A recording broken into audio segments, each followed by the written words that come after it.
Yeah, so this is the first meeting that they've had in 2013, and of course they're hoping to have more. And today I think we're going to try to talk about both the UID scheme and the MPR scheme and clarify some of the confusion that we believe exists out there about both schemes. I think it's very clear from news items that you can get a different picture depending on what newspaper you read or who you talk to or which official is reporting on it. So to help clarify this, we provided a background note which kind of goes through the basics about each scheme, talks about what is it grounded in? So for instance, the NPR is grounded in the Citizenship Act and the UIDAI, or the UID is just a bill right now, and try to clarify the differences and the similarities between the schemes. And then we're also going to be talking a little bit about the impact that UID and NPR will have on governance and citizenship as it goes forward, and some of the connections between like UID and this thing known as like big data. And I don't know if you guys have heard, but Nandan Nilekani often talks about the potential of big data through the UID and its ability to be adopted by different platforms and generate huge amounts of information. And he speaks about this in a very positive light, and I think we're going to discuss a little bit more about what actually does that mean by big data and what are the implications of an identity project that is creating big data about all residents in India, both in terms of your civil liberties and in terms of privacy rights, etc. So I think today, so we gave you the background note on the NPR and the UID. We also provided a cabinet note from 2010 on the NPR, which we thought was really interesting to compare what the cabinet was saying in 2010 and what's being said today in 2013. For instance, the cabinet note says that biometrics, your photograph and your fingerprints will be collected, whereas today you have your iris, your fingerprints, and your photograph being collected, which is also ironic because it's not even in the act or in the citizenship statute that those biometrics will be collected. So we'll be highlighting some of those differences. And then we also provided a note on just a quick background of what the Say No to UID campaign has done over the past year since 2010 when they first started. And both those notes are in Kannada and English.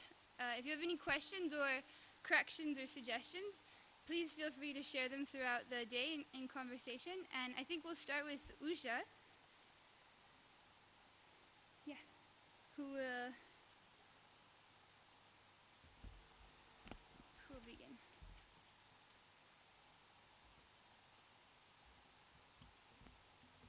Each of us needs to be introduced. I thought we don't need to make it so formal. I'll just tell you who I am, and I do law research. I live in Delhi. I work on law and poverty. And since this project started, I've been, well, at least since September of 2009, I've been following this project. It started before that. The idea today is to make this a workshop in the sense that for all of us, there are confusions about what this UID is, what our status is, what we need to do, what we can avoid doing, what do they know, who are these people. I don't think even the basic questions have been properly answered over these past 3.5 years. And that's one reason that, one reason that some of us are saying simply no to this process, because the process itself is so deeply flawed. It's a process that's not a governmental process. It doesn't have the kind of public discussion that you can compel upon a government. There is, Parliament has rejected it. There's a series of things that have happened, and there seems no answerability at all in this. So one reason for starting on this premise that this UID is a bad idea at this point, one reason is because it's not just about the project anymore, it's also about the process and what we are doing with the process. I'll just briefly set out some things. I'm not going to be comprehensive or anything, but just to set the tone for what our issues are, what are the kind of questions that we have. I won't repeat what's in the note, although some of it might overlap, but the idea is not to present the note. The note is already there. It's to say some, a few things that we need to consider and which should inform the way in which we respond to what the state is giving us today. Some of those big things, I mean, some of the major things that there are. The first thing is that this is a project where the link between the UID and the NPR is really not known. Nobody tells you clearly what the link is between the NPR and the UID. We do know this much, that the NPR is in the Registrar General's office. It is with the census, the same person who deals with the census is also dealing with the NPR. That same office is also dealing with the socio-economic census. It's also dealing with the caste census. So there is a range of collection and databasing that's happening within the Registrar General's office now. And that's all in with one agency. But that's a state agency. It's a declared state agency which has certain set of rules by which they are supposed to operate. We'll figure out whether they are or not in a little while. The UID is very different in that it is not clear what the status of the UID is. The first thing, of course, I think all of us know is that there is no legal, there's no statute that either gives legal status to the UID, nor is there a statute which limits the powers of the UID or says how the UID should function, how far it can go, where it should stop, what is an offense within this whole business of collecting data, what are the protections that exist for a citizen, how mandatory or voluntary can it be. There is nothing. Since there is no law, it's being done as it pleases the person who is implementing the project. So that's one. Now when you talk to the UID people, and this has been happening through the past 3.5 years, they'll tell you that no, we are legal, we are a legal entity because we've been set up by an executive order. And that is true. They've been set up by an executive order which is dated 28 January 2009. And they were set up within the Planning Commission. But that executive order is only an executive order. Under the Constitution, you cannot just conflate executive power to make rules and to create whatever with the legislative power of the state. Now, given the, for instance, you can have a ration, you can have a program for giving rations to people through an executive order, because you're offering a service. This is how the government implements its agenda. It's perfectly possible for them to do it. That is where they want us to. That's how they want us to view the UID. They're saying this is just just a facilitating mechanism. It's been set within the Planning Commission. It will help us deliver services. The problem, however, is that that's not all it does. It is collecting data, it is keeping data, it's using data, it's sharing data, and it is doing it on untested grounds. Each of these has consequences.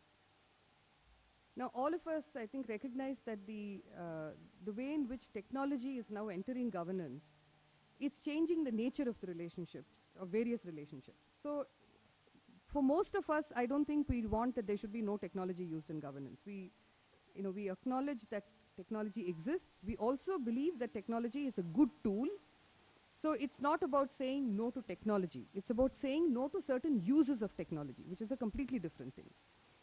And in the reason, therefore, that it's important that the UID comes within a law is partly because of the kinds of effects that it will have, the project like this has, on people, on individuals, on communities, on peoples of various kinds, on values such as citizenship.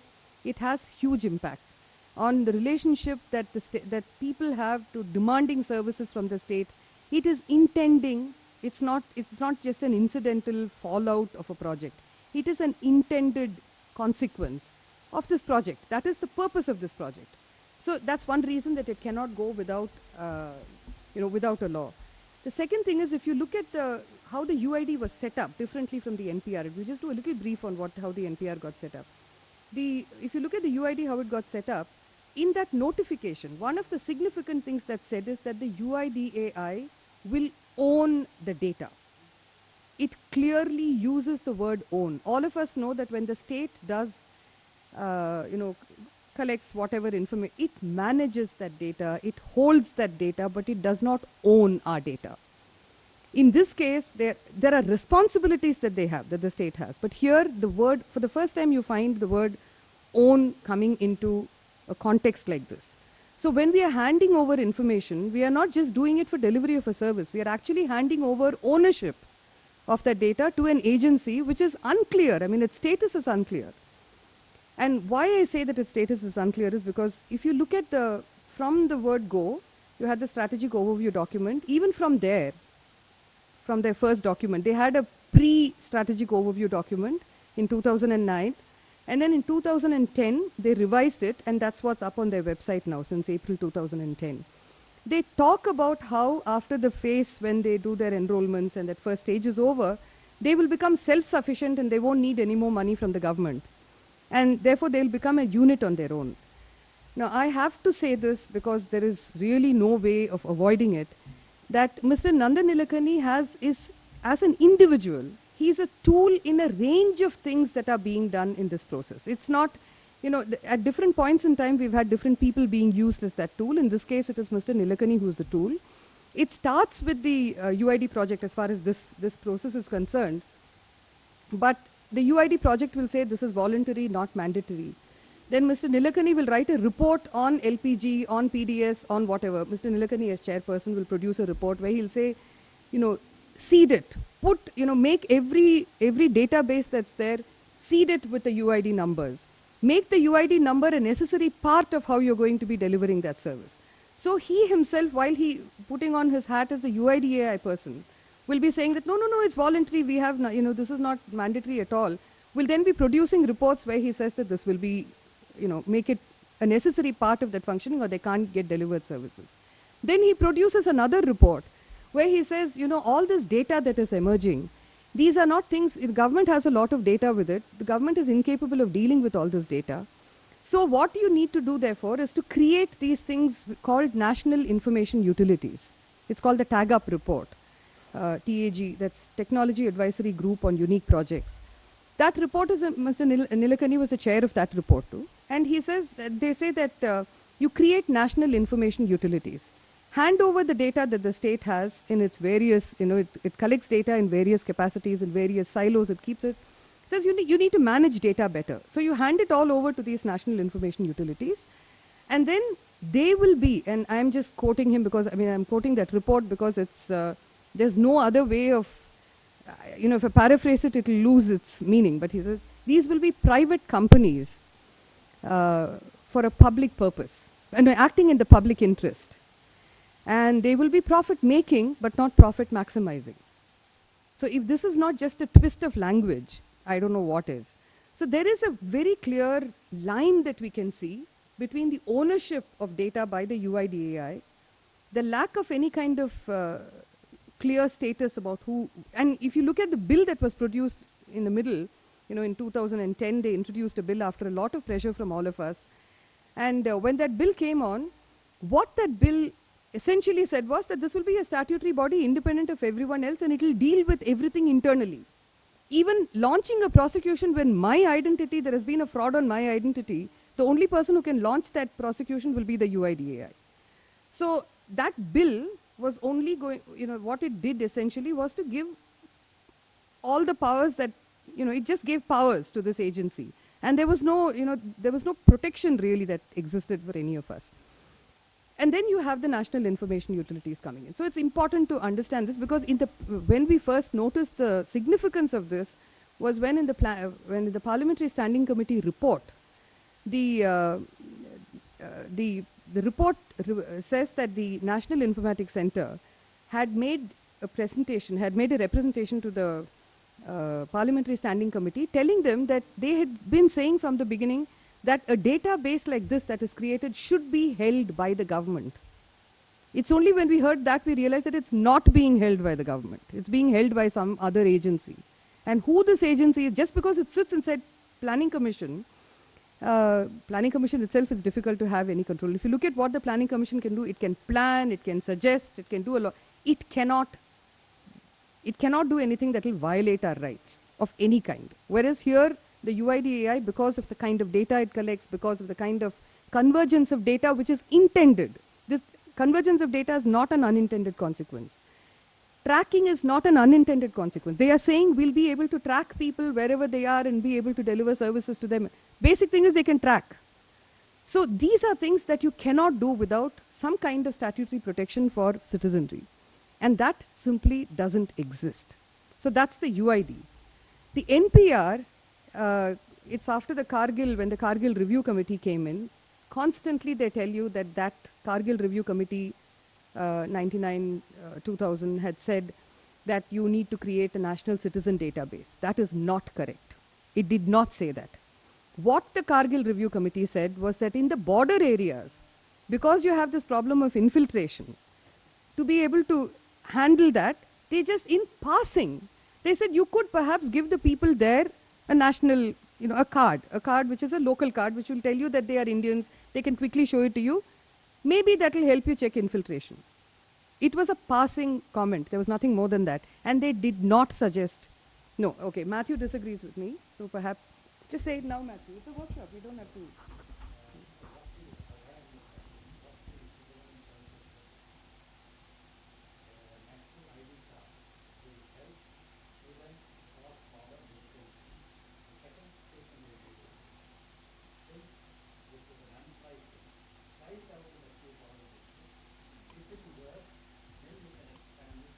Okay, I think we have two different, we've read it, I don't read it like that at all. Yeah.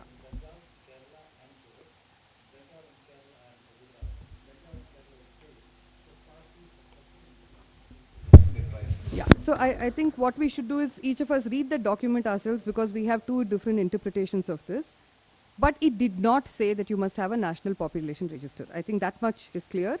To give, yeah, okay, so that we are agreed on, the rest we are not. On the ID card, so they did not ask for the creation of a national citizen register, but that was used. You keep referring to the Kargil Review Committee to say why we are creating this nationwide database of citizens. So it doesn't come from there. Then where does it come from? It came during the NDA regime when there was this, on the one hand, Kargil was on the Pakistan side, but they kept talking about Bangladeshi illegal migration and kept using that as the reason why they wanted to have this national citizens register.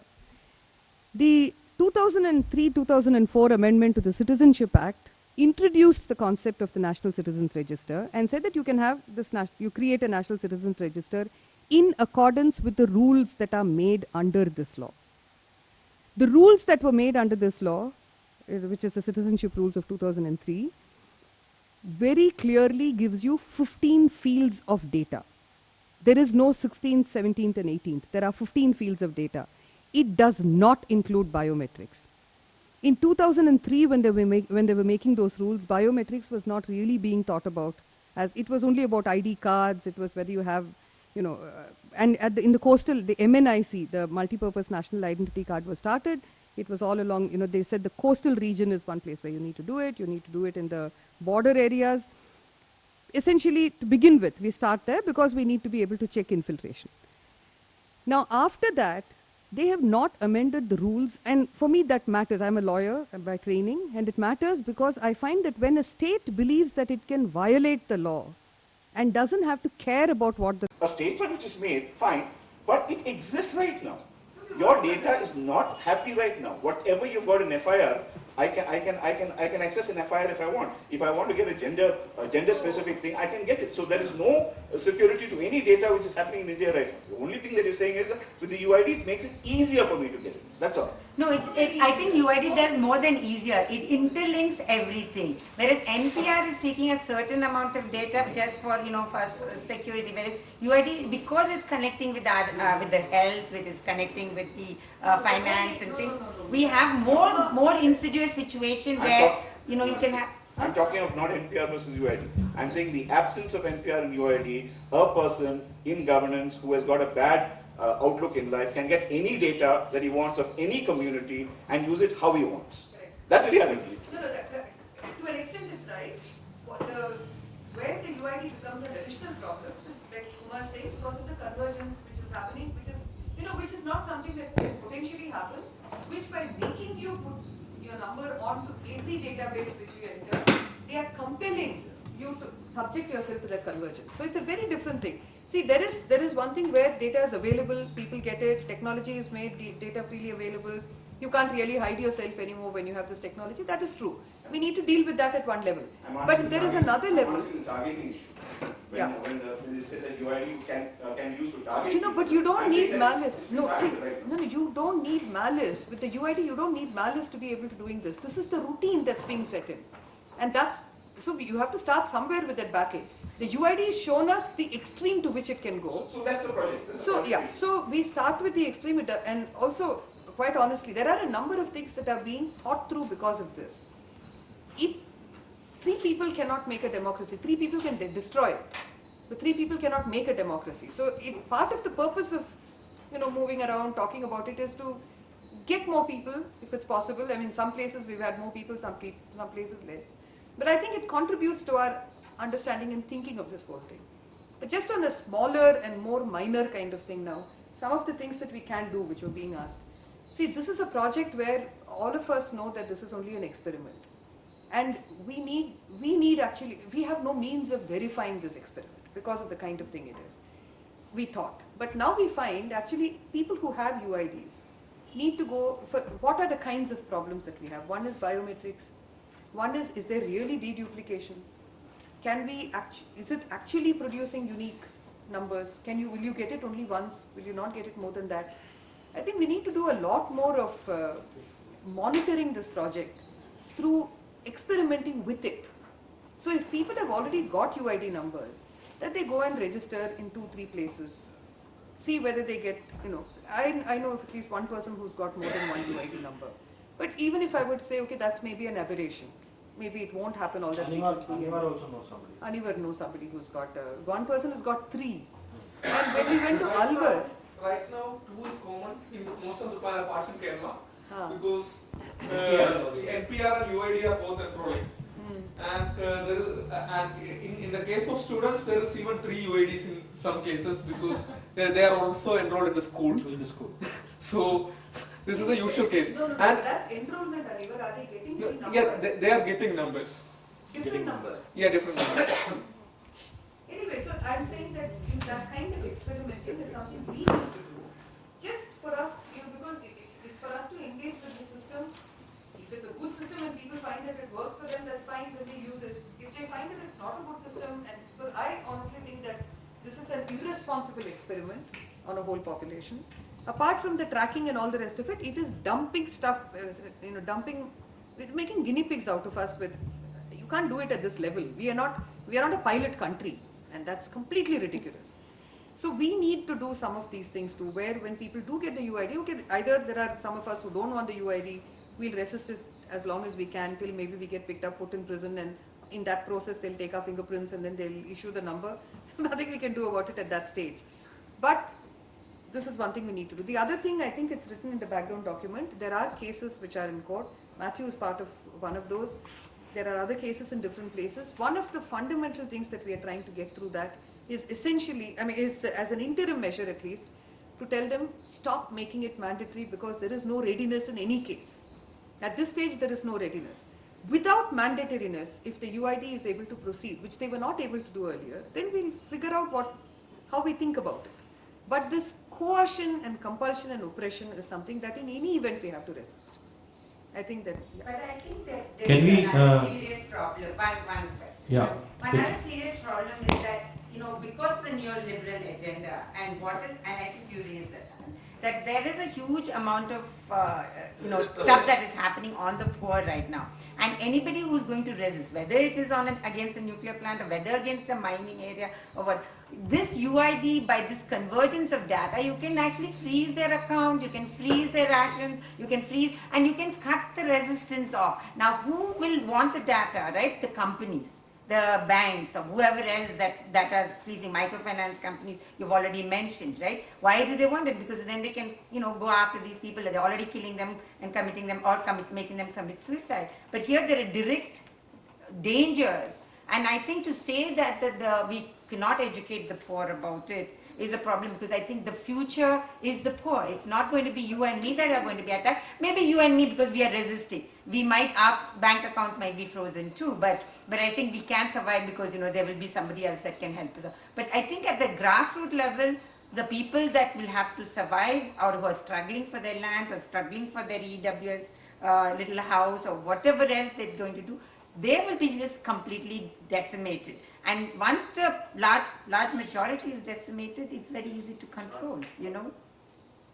Yeah, I think we'll take that also up. And you have another question or point? See what others have to say about it. First is to say no to UID. Like I've been working in Mysore, and that's one of the pilot districts for the cash transfer scheme. So what's happening is, what we were talking about school children. A lot of Dalits and Adivasi children get scholarship, and that is being linked to cash transfer, and therefore the children are being done. And with NREGA, even though there's no rule that NREGA is linked to Aadhaar, because of the pressure on the administrative machinery, they're all making rules. So people, they're already tired of fighting to get jobs and get salaries, and we can't ask them to fight against this one more thing there. So that's difficulty thing. Forget that. For me, initially I was thinking, I don't need subsidy on fuel, I'll resist Aadhaar. But now there's a news report saying that they link PF. So I don't know if I want to give up my whole life savings on this particular thing. So I don't know how this will happen. Second thing is judiciary. Like, we have a court case in Delhi High Court where the judge said this particular builder has done a lot of violations, but he spent crores of rupees on this building, so let's not demolish it. And the judge also says to satisfy the collective conscience of the country, we'll hang a man. So I don't have any hopes on the judiciary saying that the judiciary will stop such a huge project that is like the brainchild of these three powerful people. And the second thing is, in terms of security, I read this in the Hindu that Accenture and few other US companies are consultants for this project. And the US laws make it mandatory for US companies to share all the data they have with. So even the US government has access, forget about this. Yeah. The data. Like any data that the US company has access to. All companies. No, what data? What data? Any data. But it's if not they just have. US Okay. company that No, I French don't Okay, companies I'm not sure. Okay, maybe I got the technicality wrong, but I'm saying even if you forget these small things like duplication, blah blah blah, given the communal and other regional chauvinism of the state that is displayed, I don't think this UID can ever be safe, even if you forget the individual. Yeah. The Thanks problem for with that. Accenture is No, we'll also have to look at really how what we are talking about here is whose agenda is actually being pushed. Is it, I mean, we all said that there is a convergence which is happening.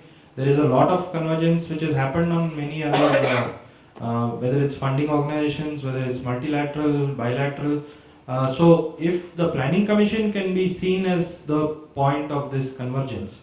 So the way that the Planning Commission was conceived maybe in the 1950s was probably a little along the commanding heights of the economy or the planned economy, etc., etc.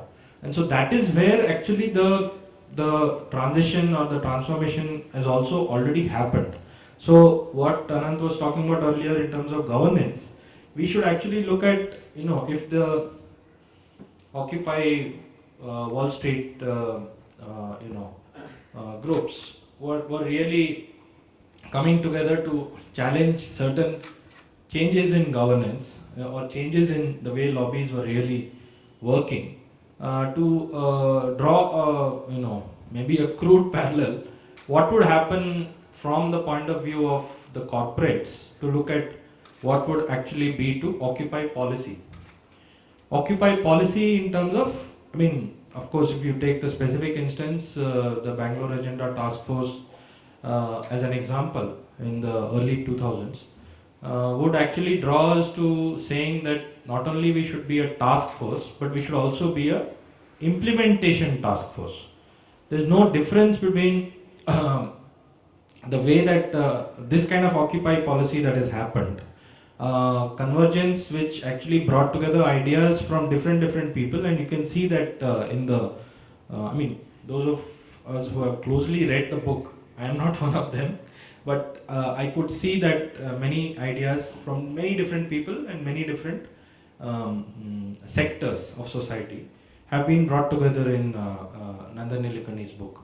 So I think that actually brings out the way quickly a policy level posting or appointment can take place, bringing all those agendas together, and actually that is what is happening in the Planning Commission. So this happening in 2009, or the process for it to happen started with the Bangalore Agenda Task Force and its model here. So if there is a public-private partnership model which talks about urban development and urban agendas for the corporates to participate in, and they set the agenda and then they start implementing the agenda. To that extent, I think the way that the JNNURM came about, and JNNURM is closely linked with the same 3 or 4 people who are also involved in UID. UIDAI have common people from certain different sectors or different organizations. I mean, I'm not going to go into details here, but we all know who they are. And they are actually sitting in different decision-making committees or decision-making organizations, and in an expansion of the way that civil society can be involved with or participate in policy making and decision making. So I think I mean, let's not discount the fact that this form of Occupy policy has actually been able to push through a number of these agendas, and we can go over them in detail probably in future meetings as well. Sorry, Anand? I just wanted to make a I just want to complete, but then after that we'll have Colonel Matthew to talk about a little bit on what the current status of the different RTIs are. I'll just ask Anand and then I'll complete. No, I just wanted to kind of quickly add a couple of points to this discussion about what we need to do and how we need to do it. I think the UID is not an abstract concept, right? It's only in its details. And so the opposition has to be there only in terms of those details, on specifics, why here, why on these terms, so on and so forth. So for example, when you say that we'll give a notice to that school, asking on what basis are you going to do this, that's where you're going to just fight it. You're not fighting a huge UID battle. It's only in that specific context that you need to do that. The second thing that I think is worth thinking about is that we all know that some kind of urban renewal was necessary. We all know that some kind of a new identification system for people who are constantly mobile is necessary. We do need to restructure our PDS system. We do need to restructure the way in which things are going on. It need not be this way. In fact, not identity system necessarily. No, identity system not in the sense of the way in which this census is taken over. I'm saying that like I said, you have a ration card in your village, you come to the city, you don't know what to do, you have to go circling around the local corporator to get your new You need ration to know card. how to get your services, but I Right. don't know that it's about creating another. I mean, the idea is basically something that you need for the services. No. Like for No, most I people. mean, if you take the For US most people, that's a different issue. For most people, that's what it is. If you take the US, suppose you have a voter ID, all you have to go to the BBM, we'll have to come back. Yeah, so- say that I changed my address, this is my voter ID, please now put this address. It should be a simple process like this. Right. Why should we need a UID database? So right, so that's precisely what I was coming to. What I'm saying is that the thing about the ration card, the voter card, all of those things is that they're local, right? They're basically local document. Nobody knows your voter ID card anywhere else. I mean, unless you're flying. Document. Just It's a like national document for people who fly around through airports and where they have to use it as an ID card. Not at all. The poor use it all the No, time. it's a national document in the sense it's a Central Election Commission. Yeah, I mean it's not really a document a database that is actually verifiable in any way. See, Wait. that's where we are Yeah. at. We're not on the same thing on it. See- Because I don't see why every individual in this country should be verifiable on a database. Exactly. I think the state should be That's precisely what I'm saying. That it's your ration card at the local level, which needs to be verified as to at that level. Why does it have to be verifiable at the national level It has or to at be the international if you level? want to get ration there, so you can go back and say, I moved, you show your address moved, and Yeah. you're working here. But if you look at the migration trends, there are not so many people moving across the whole country that way. The real migration patterns are 3 districts, 4 districts away. That's the big majority of the migration in this country where people actually use those ration cards. They don't move across the whole country. That it's not always whole families that migrate. No, no, I'm individuals that migrate, you know. So Okay, let him. No, can we just? So- I'll continue with what I was saying also. No, I was just saying that one of the things that could be actually done as an experiment is to try and think about the issue of scale. See, we are looking at a local scale and national scale and nothing in between.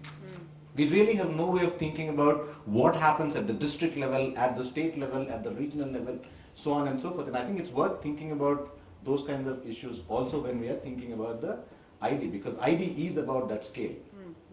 Right? There are certain things which you need at the local scale, certain things you need at the national scale. You need a passport to cross the international boundary. You don't need a passport to get something local. Yeah, in fact, that's what we are saying. We But don't why want. why would you need that kind of a document for something that you need local? Yeah. Sorry, we'll take up more of this also in the discussion. But I mean, what I was just saying earlier, I don't think we have seen the kind of attacks that took place on all the corporates, IBM, Microsoft, Honeywell, in the last 3-4 months. All these big corporates in the US, all their websites got taken down. I don't know if, I mean, I'm not keeping track of this, but it came up in one of these. So the Chinese were seen as major culprits, and the Chinese were seen as backed by their government.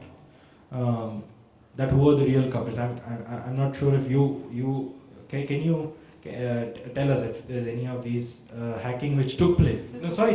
If any of you can tell us. The New York Times has published an article on the Chinese and which all websites they So have. I'm just saying that if you're looking at it at a global scale, any of us can see the way that the scale of population which we are dealing with, the only comparable country is China. And Chinese experience in terms of ID, I have not studied this or anything, but I just looked through this in the last few days to look at what has happened, what has changed, or what is moving. A first generation ID of China, which the news reports claim is to keep in with the developed countries moving in with IDs, is in 1984. In 2003, a decision is made in the Chinese highest levels to move in for a second generation ID. And that second generation ID has come into force from 1st January 2013, this year. The same time, the same date as the DBT, DCT thing which happened with any number of districts. So I think, we can say that this is not a comparison or parallel or anything that we are saying, but the only thing common is that there are so many, the population to deal with. A population which is already to a larger extent urbanized in China, but India is much more urbanizing now and will continue to urbanize in the next 20 years, 25 years. So agenda of ID may be the common thing, but here in India, you make one more addition and bring in biometrics. That is one, I think, which is not parallel. I'm not sure. The Chinese thing is. It has fingerprints. No, they decided against that. They stopped it. Okay, they stopped it due to some reason. Okay, they stopped it. Okay, so but there is also a parallel when we are talking about urban.